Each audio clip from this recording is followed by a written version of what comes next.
Hello, hello, hello, and welcome back to another episode of Rise of Empires Ice and Fire. I am Mr. Gill. First off, apologies, it has been almost a week since I've uploaded the video, or maybe even more than a week by now. I have been busy with real life work, but I have a bit of time. Well, I have about 2 hours before I need to catch a flight to Italy, so let's see if we can get a couple of videos done. First off, today we're going to talk about National Quest. Had a few requests for this in the comment sections of previous videos, so let's just go through it quickly. I'm going to start by saying I'm not going to say I'm 100% on all of this, so as usual, if I make any mistakes, please, other people can mention down in the comments what I did wrong, or what is a better thing, or what information might be more pertinent to what we're talking about. So, National Quest. You can see here we have the throne. Yes, we can see it if we want information. Throne. At the moment, it's occupied by Stalgon from Together We Stand Alliance, which is very good. Around this throne, we have these buildings, which are the temples, ministries, blah blah blah. They've all got different names, and there'll be different names in whatever language you are using this. Okay, and that is where we send our troops for National Quest. So National Quest is kind of like, think of it like a province-wide, a state-wide researching situation. Kind of think of it that way. Now, National Quest can be accessed through here in the class hall. See a number of things here: the details, class manual, your class, and National Quest. Class we've talked about before. This is where you can change if you're a farmer, raider, trader, or craftsman. But what we're interested in is the National Quest itself. So if I go in here, I can then choose, based on my class, to send my troops on a quest. This quest will take a certain amount of time, and you can see here it's 3 hours. I will earn 3,000 experience, and this is experience for the National Quest. This doesn't increase my hero's experience. And I also get 99 points towards the National Quest itself. Okay, so if I wanted to choose, it's very simple. I would just click here and choose one of my guys and send them off on the march. I'm not going to do that. We're going to duel in an hour or so I don't want to send my guy away. But I would do this every day. Now, it's important to note, if your throne is occupied by an enemy from an enemy province, they will not activate the National Quest. So when the king becomes the king, he puts people in place. So Stalgon, who we said before, has appointed Kingslayer from SVG to be the Prime Minister and to run the Prime Minister's residence National Quests. Okay, so this section will only be available if somebody in your province actually holds the throne. Otherwise, it will not be available. Excuse me. Now, we have 6, I believe. So 1, Prime Ministers. 2, Court of Judgment. Next one. 3, Imperial Vault. 4, Knight Temple. 5, Custodian's Base. 6, University. 7, Worker Shrine. We have 7 places now. And each one focuses on a roughly different thing. But they also do... So this one has an agricultural scholar thing, which is what I am. My class is a farmer. I'm an agricultural scholar.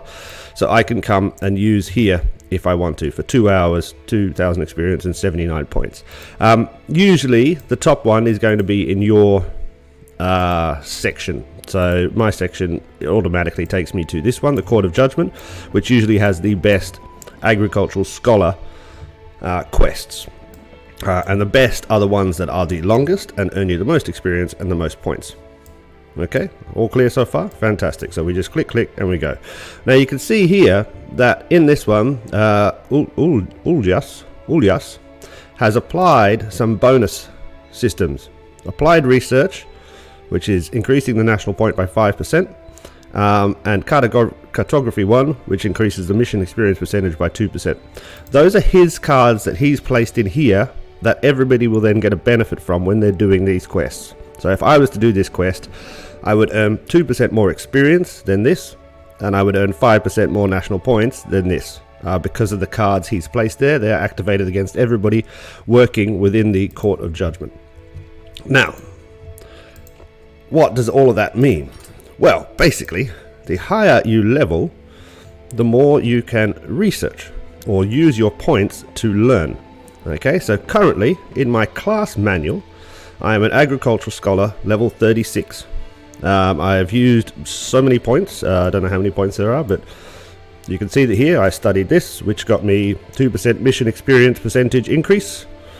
This one, which got me a mission quest time, it reduced it by 5%, blah, blah, blah, blah, blah. I've studied all these things and we're down to about here now. But you can see I'm about 7,000 experience away from being able to research something more. Now, in terms of what you research, that's completely up to you. It depends. You might want to get stuff. I recommend that you only research things that get you experience.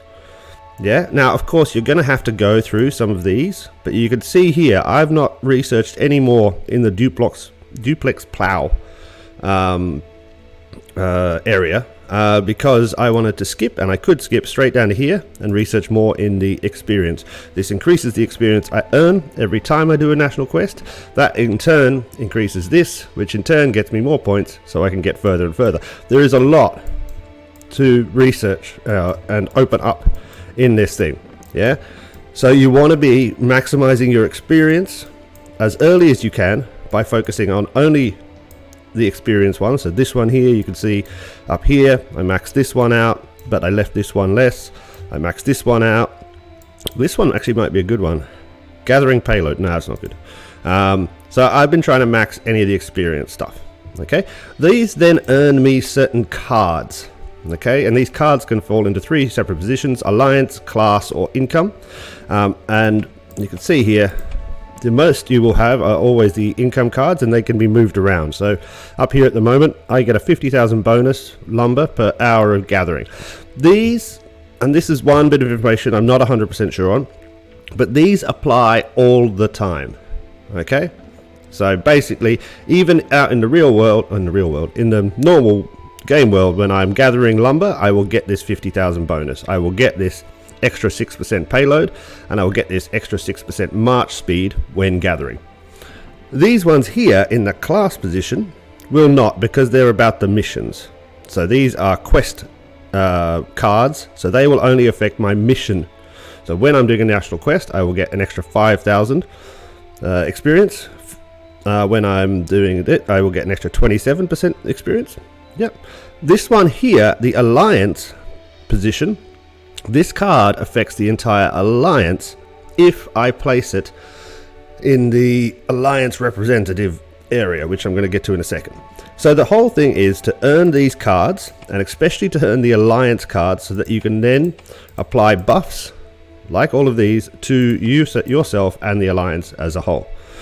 That's what National Quest is for. As I said, imagine it is like a statewide research facility that, similar to Alliance technology research, will give you certain buffs. Now, the buffs aren't amazing, but over time, if everybody is doing the National Quest, these buffs become better and better and better.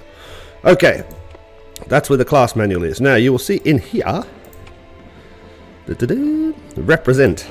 This is where we can apply our alliance cards. So the one I had was a plus 1% food gathering speed, and you can see here, this is me, and the card I've applied as an alliance card was this one, Duplex Plow 1. And you can see it's an alliance card because it has the 2 little hands holding each other.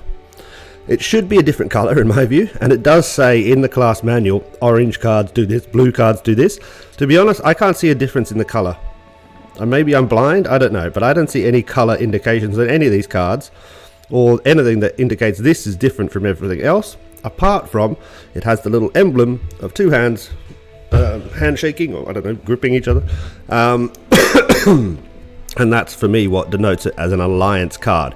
That card is then applicable when I represent within the agricultural scholar section of our representative house or whatever. Now you can see up here we've got Scorpion. He has a duplex plow of 1% and something else. I thought there's another one he's activated which makes him better than me. No, maybe he's changed it. He might have moved his around. But anyway, together all 5 of us have now affected a 11.4% change within the entire alliance. Okay, so everybody in the alliance gets an 11% food gathering speed buff because of R5 sitting here. Now it's important to note when you're in here, when you place yourself here, and I can do it for you now, confirm removing, yes, and then if I wanted to be it, I just go confirm being the representative, yes, there we go, I am. When you place yourself here, it will not automatically update. So currently I'm level 36. Yeah, when I go to level 37, I need to reapply. That's what I've noticed. That might have been a bug that might have been fixed, but the last time I reapplied, I noticed I was in here, it said level 32, but when I was actually level 36, so I had to replace myself within this system. Now you can see that there's other things. Siege Commander here, which is Capo. We're getting a 3.6% raid payload. Here, who's this? Lord is giving us a 0.03% gathering score increase. And that's about it. We don't have many. We've got a lot of farms, so we don't have many raiders, craftsmen, or the other one. I forgot what the other one is. Traders. So yeah, we kind of focus on this. What I'd really like is obviously to get something that focuses on wood. Wood increase is one of the things that we always need as we level up. Okay, so that seems pretty simple. Alliance here, not alliance, what's it called? National quest here. You do it once a day. Okay, it is usually not available early on Saturday mornings because that is when the battle for the throne happens. If your throne is lost to an enemy, it is unlikely that they will institute the national quest. Maybe they will, maybe they're nice. That'd be very weird for them to do. I've never seen it. So usually every day of the week, apart from maybe Saturday mornings, you're able to do your national quest. It is something that's roughly going to take you 3 or 4 hours to send your legion out and get him back. It's definitely something worth doing. It takes a long time to see any benefit, but as it doesn't really cost you anything, it's a benefit that will come over time. And if everybody in the alliance does it, then you're definitely going to start increasing more and more and more. I know we're pretty lazy at it. I know we do it, but I think we could manage this whole thing a little bit better. But we kind of, you know what I mean. Okay, cool. So that's all about National Quest. Any questions, please ask down below. Thank you so much for any of your previous likes, views, comments. I absolutely fantastically love it.